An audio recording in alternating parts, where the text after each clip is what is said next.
Hi everyone, welcome to my channel. मेरा नाम है निर्भय और आज हम रिएक्ट करने वाले हैं जाकिर खान के पॉडकास्ट पे, जो कि है क्योंकि क्यों नहीं।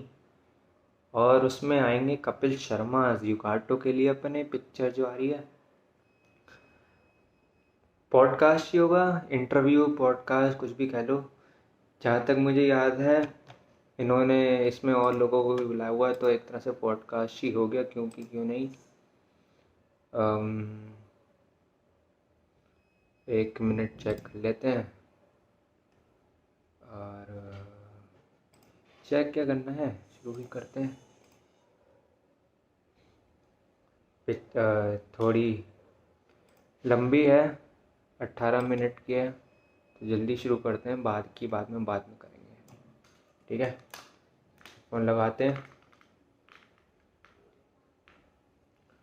और करते हैं स्टार्ट। तो ये वीडियो आपके लिए दिलचस्प हो सकता है, नहीं भी हो सकता है, आपको अच्छा लग सकता है, नहीं भी लग सकता, पर एक वजह की वजह से देख लीजिएगा, ये मेरी जिंदगी का सबसे बड़े दिनों में से एक है।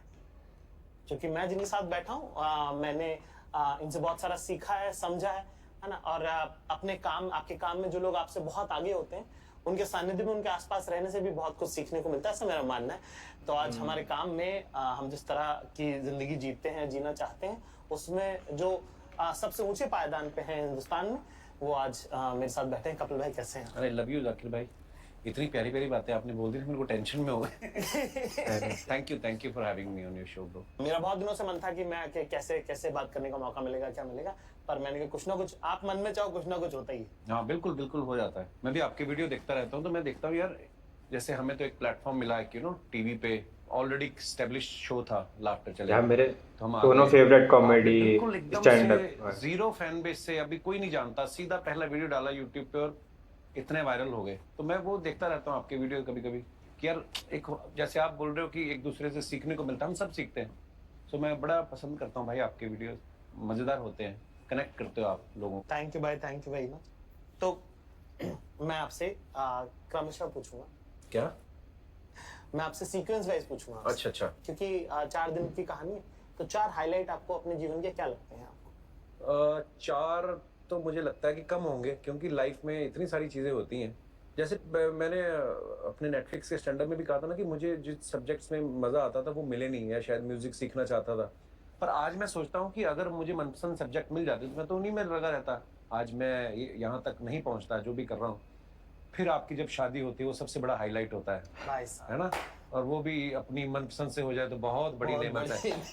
और फिर उसके बाद बच्चे होते हैं लाइफ में, तो बस मुझे लगता है कि ये 2 3 4 हाईलाइट तो लाइफ में बड़े हुए ही हैं। बाकी तो हाँ, दो तो हाईलाइट घर पे ही है, एक हाँ हाईलाइट आप लेके आए थे। 3 मेरे हाईलाइट घर पे ही हैं। और फिर ऑफ कोर्स जब पहली बार टीवी पे लाफ्टर चैलेंज में अनुभव कैसा था भाई? क्या, कैसे आपको वो ऑडिशन होते हैं, उसके वो सब प्रोसेस है? तो वो अमृतसर ऑडिशन लेने आए थे। हाँ। तो वहां पे तो उन्होंने फटाफट बोलते ना 2 मिनट में सुनाओ कुछ। मैंने 2 मिनट में कुछ ना कुछ सुनाया, उन्होंने आधे मिनट में रिजेक्ट करके निकल गए, है ना। फिर चलो हाँ, बहुत अच्छा था, बहुत अच्छा था। तो ये बात है लाफ्टर चैलेंज सीजन 3 की। उससे पहले 2 सीजन आ चुके थे। फिर जब ये लाफ्टर चैलेंज हिट हुआ तो फिर रीजनल चैनल था हमारे MH1, उन्होंने पंजाबी में शुरू कर दिया है, हंसदे हंसांदे रहो। तो मैं उसमें चला गया कि चलो लाफ्टर चैलेंज में नहीं हुआ तो इधर चलते हैं। तो जब वहां पे कर रहे थे हम लोग शूटिंग, तब पता चला दिल्ली में फिर ऑडिशन है। दिल्ली में कोई और बंदा आया हुआ था ऑडिशन लेने। मैंने तो फिर ट्राई किया दिल्ली में जब किया तो फिर मेरा सिलेक्शन हो गया। अच्छा। फिर आए। अच्छा, उस समय हमें पता नहीं होता था प्रोडक्शन हाउस क्या होता है, चैनल क्या होता है, मतलब हमें पता है स्टार पे एक आता था प्रोग्राम, हाँ, वो कर रहे हैं और क्या बस। तो एंडेमोल करके प्रोडक्शन हाउस है एक। हाँ। उन्होंने मुझे फोन किया कि हम एंडेमोल से बोल रहे हैं, sir I am talking from Endemol and you have to come to Bombay, we are sending you ticket. Endemol मेरे को सुनाई नहीं दिया, मुझे लगा अंडमान वाले मेरे को कि मतलब बाहर से क्यों फोन आ रहा है, बॉम्बे में है प्रोग्राम। तो पहली बार उन्होंने बुलाया हमें।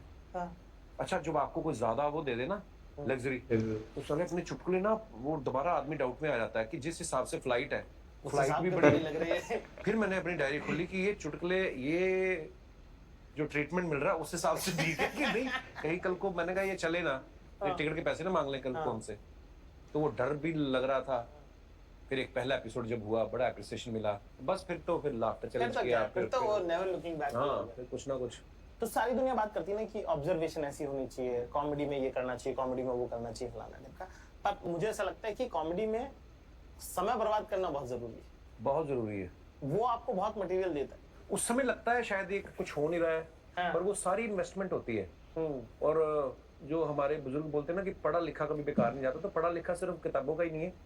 जो भी जिंदगी को पढ़ा आपने, जिन लोगों से मिले हो, आज हम कोई ना कोई कैरेक्टर प्ले करते हैं आज अगर, तो कहीं ना कहीं से इंस्पायर्ड होते हैं। वो किसी ना किसी को देखा रहता है हमने, यार एक अंकल मिले थे, आज दोनों भाई वो बातों बातों में कॉमेडी ऐसा वाले बोले, मिले हैं, तो आप बैठ के कैसे 20 अब मिनट इतना शूट करते हो आप इतना, तो अच्छी ये बातें आप होंगी कैसे भाई, अपने आप सारी को ऐसी ही बातें फ्रेश होंगी, रखने के लिए मोटिवेशन या फिर यार ये मतलब बड़ी सीखने को मतलब मिलेगा। बात पूछी आपने जेन्युइनली। मैंने ना सेम ऐसी ही बात मैंने नवाज भाई से पूछी।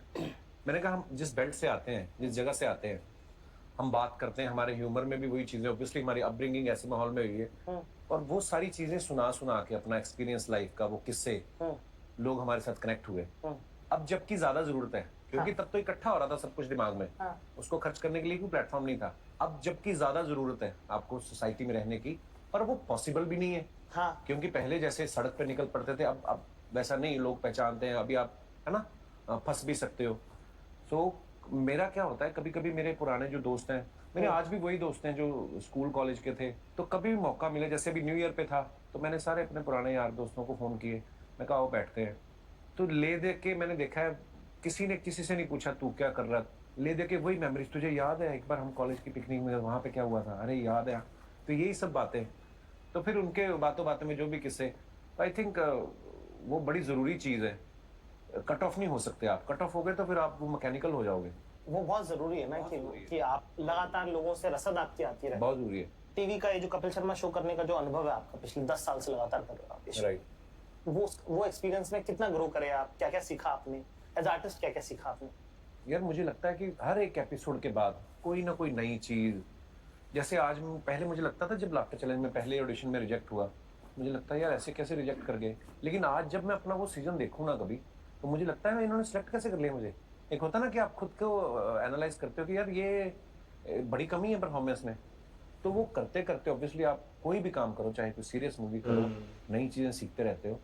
और मैंने बड़ा ग्रो किया है, कॉन्फिडेंस भी आप में एक आता है ना। पहले पहले कोई फिल्म स्टार आता था, मैं खुद घबराया रहता था, है ना।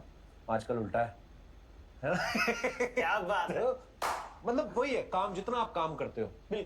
मुझे याद है बच्चन साहब मेरे शो पे आए ना पहली बार, मेरी हिम्मत ही नहीं थी कि मैं कुर्सी पे बैठ जाऊं। मैंने पूरा शो खड़े खड़े, मेरे दिमाग में भी नहीं आया, ना ही मुझे किसी ने बोला सामने से कि तू भी बैठ जा फ्रेम में, है ना। अलग है कि उनको वाइड खोलना पड़ रहा है, कि अगर मैं भी बैठ जाऊंगा तो शायद क्लोजअप भी लग जाएगा। और बड़ा कमाल का एपिसोड हुआ।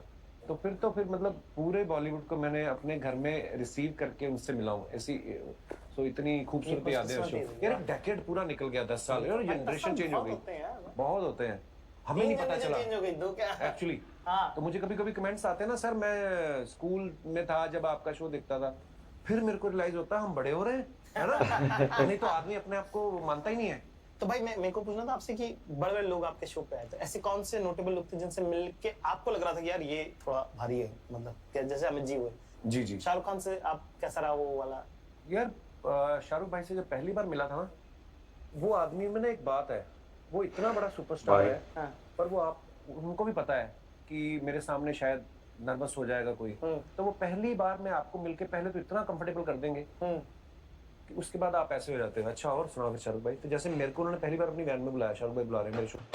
यार ये शाहरुख खान के बारे में सभी सेम बात बोलते हैं, चाहे भुवन को देख लो, भुवन ने भी सेम बात ये बोली थी कि भाई ऑरा है शाहरुख खान का, वो भाई दूसरे वाले को कंफर्टेबल कर देते हैं। ये हर बात भाई एक ही बात, सब सेम बात बोल रहे हैं, कुछ तो है ना।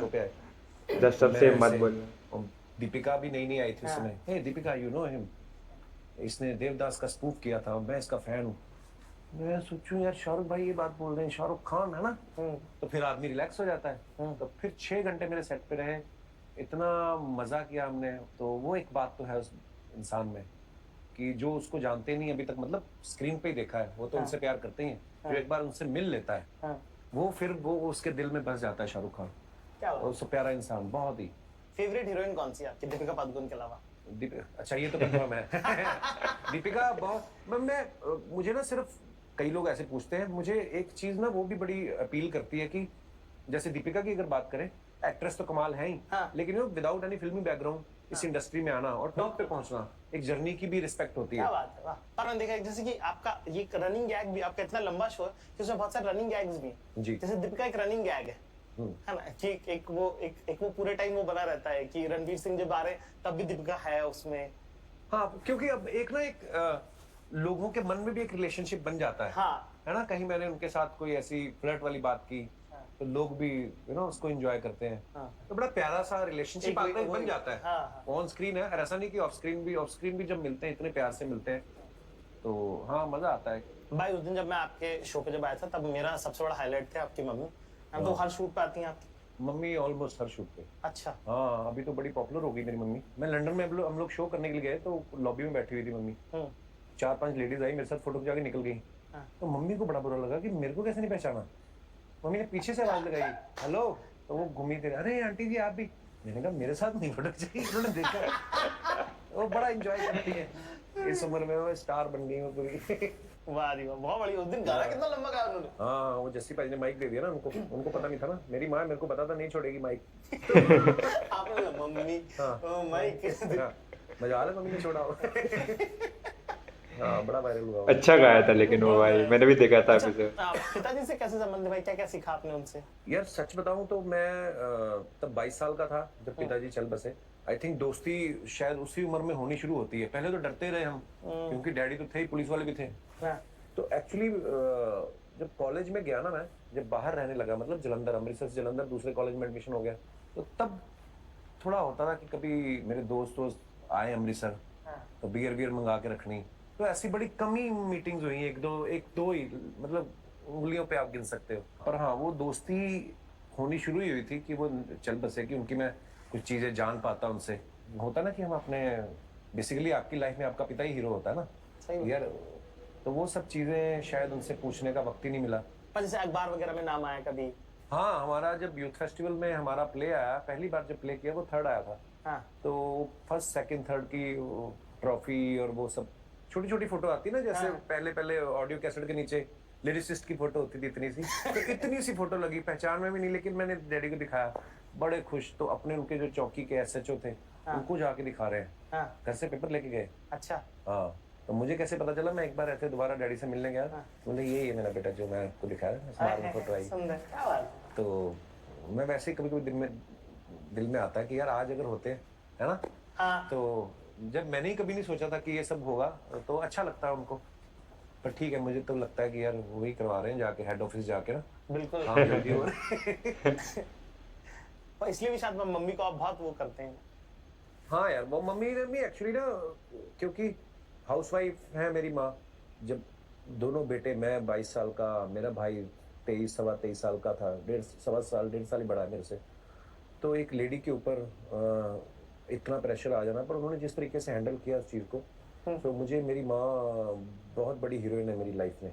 कि आज 40 की उम्र में आके आज 2 बच्चों का बाप हूँ, तो मैं आज अगर ये सोचूं कि यार ऐसी सिचुएशन, अब समझ में आती ना धीरे धीरे बातें, कि यार मम्मी ने कैसे हैंडल किया होगा उस समय। 3 बच्चों को लेके बैठी है, पुलिस क्वार्टर है, कल को पता नहीं है ये खाली भी करना पड़ेगा। तो वो 6 महीने में खाली करना है, और वो क्या सोच रही होगी उस समय। हालांकि बाद में भाई को नौकरी मिल गई पुलिस की, तो पर एक होता ना कि वो पीरियड, वो एक रात नहीं निकलती यार, मतलब ऐसा कुछ हुआ हो घर में। तो वो चीज़ें मैंने बड़ा, मैं एडमायर करता हूँ अपनी माँ को इस मामले में। पर आप भाई करते भी बहुत प्यार से रखते हैं आप उनको। मैं उस दिन मैं उनसे मिला जब शूट पे, मुझे बड़ा ऐसा लगा, वो मेरे लिए वो था कि यार अपनी माँ को, अपने पिता को अगर ऐसा महसूस कराया जाए तो कितना खूबसूरत होगा। हाँ, और मुझे लगता है हर कोई, माँ बाप से कौन नहीं प्यार करता। हमारा ये कि टीवी पे बैठी होती मम्मी दिख जाता है कि अच्छा, तो वो अच्छा भी लगता है। मुझे लगता है उसकी वजह से हमारा कंटेंट भी क्लीन रहता है, क्योंकि सामने माँ बैठी है। है ना। तो क्योंकि कॉमेडी में होता है ना, इम्प्रोवाइजेशन हो ही जाती है, एक आधा तो इधर-उधर निकल ही जाते हो अपना। हाँ, बाद में एडिट भी हम लोग देख लेते हैं, लेकिन मम्मी होती है तो हमारा ऑनलाइन ही एडिट होता है, कि कोई हमारे राइटर भी ऐसी कोई चीज नहीं लिखते हैं कि, तो उसी वजह से शायद हमारे शो को बच्चे बूढ़े सब देखते ही हैं, मतलब फैमिली शो बन गया है। ये है सक्सेस का राज। आज हमको पता चल गया कि अपने शो पे मम्मी को बुलाइए आप। सारा कंटेंट क्लीन रहेगा, क्लीन कॉमेडी का आसान तरीका है। अच्छा, ये आपका मन नहीं करता भाई? हम लोग तो जैसे खुले में कर लेते हैं ना YouTube पे कॉमेडी, हम तो बोल भी देते हैं कुछ भी कभी भी। आप लोग का मन नहीं करता कि यार जो आपके पास बहुत आते हैं ना, मुझे पता है कि मैं अगर सच्ची मेरे को भी ऐसा मौका मिल जाए ना थोड़ी हाँ। नॉटी बातें करने, उसमें फिर एक बार रेवोल्यूशन आएगा। मैं आपके शायद आपके शो में देखा था, हाँ, आपके साथ थे शायद इरफान भाई। जी इरफान भाई के मुंह से पहली बार मैंने गालियां सुनी थी। नहीं वो शायद AI भी AIB, हाँ, AIB। हम शायद लोग उनका दे, था। हाँ दे देते वो। तो मेरे को बड़ा मजा आया देख के वो कि यार हम सब कहीं ना कहीं जहां से आते हैं निकल के, और रियल सोसाइटी वैसी है, यार दोस्त आपस में ऐसे ही बात करते हैं। तो टीवी पे आके हम लोग, और टीवी पे तो इतना मतलब SNP वो आज एक डिपार्टमेंट होता है, टीवी पे आप पागल शब्द भी इस्तेमाल नहीं कर सकते, आपको पता है? हाँ? ओह, अच्छा। छोटी छोटी ऐसे चीजों माहौल पे में, बहुत हाँ उनका बहुत बहुत सारा हुआ। मुश्किल भी हो जाता है। हाँ। तो आजकल लोग नाराज भी हो जाते हैं, होते होंगे शायद पहले भी, आई डोंट नो, पर शायद पहुंचती नहीं थी मैसेज। आजकल क्या सबके पास ट्विटर है, सबके पास, हाँ, तो उन सब चीजों का भी ध्यान रखना पड़ता है। ट्विटर का तो आपको ध्यान रखना ही चाहिए। हाँ। अब मैं जाता नहीं हूँ, अब मुझे जो अपना अपने बारे में डालना है, कोई कोई चीज कर रहा हूँ नहीं, वो डाल दिया, लोगों के कमेंट्स पढ़ने ही नहीं। आपकी फिल्म आ रही है भाई, नहीं क्या नाम है उसका? ज़्विगैटो। ज़्विगैटो, बड़ा ऐसे मतलब। हाँ, बड़ा इंग्लिश सा नाम है, हाँ, हाँ। लेकिन कहानी देसी है बिल्कुल। अच्छा, क्या है हाँ। बस स्टोरी उसके बारे में थोड़ा सा बताइए। पूरी स्टोरी सुनो। नहीं नहीं, हाँ। एक ऐसा ऐसा बता दीजिए कि अगर बंदे की आपको कोई दोस्त मिले कि कौन सी पिक्चर देख के आए थे, तो उसको 2 मिनट में इसके हाँ। पहले कि पापा आ जाए तो वैसे वाला बता दो हाँ, आप। तो ये कहानी है बेसिकली, जैसे आप सब जानते हैं ग्लोबली पूरा पेंडेमिक में बड़े सारे लोगों ने अपनी नौकरियां खो दी। हाँ तो कोई एक ऐसा करेक्टर है जो शायद एक अच्छी नौकरी कर रहा था, हाँ लेकिन वो नौकरी चली जाती है और फिर वो डिलीवरी बॉय बन गया है, और उसकी जिंदगी में उन 4 दिनों में क्या होता है। तो ये बड़ी खूबसूरत कहानी है, अच्छी लगी मुझे भी सुन के, तो मुझे लगा करनी चाहिए। नंदिता के साथ काम करके कैसा लगा भैया? बहुत बढ़िया यार। पहले ना मुझे लगता था कि मैं ही बड़ा मेहनती हूँ दुनिया में ना, पर वो थोड़ी ज्यादा ही मेहनती है। हाँ। कभी कभी अपना मन होता है ना, जैसे अपने को 20 साल हो गए कॉमेडी करते हुए, हाँ। दिल होता है ना कि यार एक सीन में यहाँ पे एक स्कोप है, मैं एक लाइन बोल दूं, नहीं तुम चुप बैठो, कपिल शर्मा मत बनो, तुम ये कैरेक्टर हो मेरे, तो वो पकड़ के रखना, वो बड़ी चीज जरूरी है। हम लोग फैलने में टाइम नहीं लगाते ना। अब हम तो पानी, हम तो हाँ। जगह दोगे, टाइम दोगे हम पहले। हाँ, हाँ? जिंदगी में ना हम एक्टिंग की बात आती तो हम लोग एक्टिंग एक्चुअली करने लग जाते हैं। सबसे मुश्किल है सरल होना, हाँ। है ना? तो वो सरलता जो थी ना वो उस फिल्म में दिखी है। आज ही ट्रेलर लॉन्च करके आ रहा हूँ आपकी शो पे आने से पहले। मेरे को किसी ने पूछा, प्रेस रिपोर्टर ने, हाँ। बोलता आपकी वाइफ को कैसा लगा ट्रेलर? मैं कहा उनको ट्रेलर बड़ा अच्छा लगा, पर वो शॉक नहीं हुई, हाँ। क्योंकि मैं कहा आपने 15 साल से मुझे हमेशा दांत ही देखे मेरे, हंसते हुए, है ना, शरारतें करते हुए। उसने मेरे सारे मूड देखे हैं, सही उसने मुझे शायद कभी गुस्से में भी देखा होगा, उसने शायद मुझे कभी रोते हुए भी देखा है। हाँ। तो वो तो मुझे हमेशा बोलती तेरी रेंज बहुत है। तू तो ड्रामेबाज भी बहुत है, तू इमोशनल भी बहुत है। तो हाँ, मजा आया काम करके। तो मेरे ख्याल से आज के लिए अपन यहाँ पे डन है। कल फिर करेंगे। कल फिर करेंगे। कल फिर इसी वक्त यहीं पे, इसी चैनल पे, हाँ। इसी चैनल पे फिर से होगी मुलाकात। बहुत बहुत शुक्रिया। ज़्विगैटो नाम की फिल्म आई है, कपिल भाई उसमें लीड है, और उसके अलावा शाहना गोस्वामी है उसमें। जी। ठीक है, वो आपकी वाइफ का कैरेक्टर करी है। जी, वो मेरी वाइफ का कैरेक्टर कर रही है। और नंदिता दास ने डायरेक्ट करी है, माशाल्लाह से। उनका खुद का साहब वैसा, उनका तो वो वाला हिसाब है कि कान पकड़ के नाम लेना चाहिए। और अपलॉज ने बनाया, अपलॉज एंटरटेनमेंट ने प्रोड्यूस की है फिल्म। वाह। समीर नायर हमारे, जिन्होंने सबसे पहले इनिशिएटिव लिया कि इस फिल्म को, नंदिता इस पे एक्चुअली शॉर्ट फिल्म बनाना चाहती थी, अच्छा। पर उनको लगा कि यार ये जर्म बहुत अच्छा है, कहानी बहुत अच्छी है, गिग इकोनॉमी के ऊपर है, और यूनिवर्सली ये चीज पैंडेमिक ट्रेलर ने अच्छा सबको था। इफेक्ट किया। बिल्कुल। तो उनका मन था कि इसके ऊपर पूरी फीचर फिल्म बनाई जाए। और ये बहुत जरूरी होता है, कई बार हम इन बातों को टाल देते हैं कि बनी हुई चीज में बनाने वालों का बहुत हाथ होता है। बिल्कुल है बिल्कुल ना, कि अगर वहां से फैसला नहीं होगा तो यहाँ पे ये चीज नहीं आएगी। तो उनका भी नाम लेना बहुत जरूरी है। बिल्कुल बिल्कुल। तो समीर नायर साहब और अपलॉज भाई मेन उनका ही होता है। बनने देने के लिए, हाँ। है ना। और उसके अलावा आप लोगों का काम ये है कि इसको देखना है आपको, ठीक है, और ये इंटरव्यू कैसा लगा उसमें कमेंट में आपको बताना है।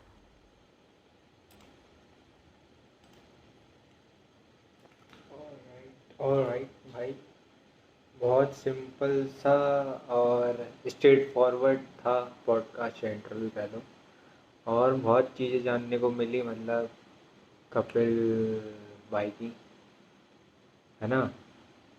मतलब यार 2 कॉमेडियन बैठे हैं साथ में, वो भी मेरे भाई दोनों मोस्ट फेवरेट। पहले मैं बहुत देखता था कपिल शर्मा, अब थोड़ा मैं टीवी से हट गया हूँ, तो 1-2 शो जो गेस्ट अच्छे लगते हैं मैं उन्हें देखता हूँ, वो वाला शो देखता हूँ निकाल के। जाकिर भाई तो हैं ही सबके फेवरेट, ठीक है। और तो 2 कॉमेडियन बैठे हैं तो भाई अपनी मेनली कपिल भाई की जर्नी की बात हुई पूरी, और पिक्चर की बात हुई। पिक्चर का ट्रेलर सब में मैंने डाला हुआ है, देखना, चेकआउट करना। और बढ़िया लगा भाई, ट्रेलर बहुत अच्छा था डिवाइडो का। आ भी गई है फिल्म, कल आ रही है, आज आ रही है, शायद इसी हफ्ते में आ रही है ना। और एक मिनट, मैं गलत ना बोल दो फिर, मैं एक बार चेक कर ही लेता हूँ। रिलीज, हाँ ना, आ गई। ठीक है, देखना जाके जिसने नहीं देखा है पिक्चर। और मिलते हैं, आप बताना इससे पहले कि आपको कैसा लगा ये। और जिसने अभी ये नहीं देखा पहले जाके देखना, और इतना लिंक डिस्क्रिप्शन में डालता हूँ मैं। और बताना, रिकमेंड करना मुझे अगली वीडियो किस पे बनाऊँ। और मिलते हैं अगली रिएक्शन वीडियो पे, तब तक आप एंजॉय, और लाइक शेयर और कमेंट करके जाना।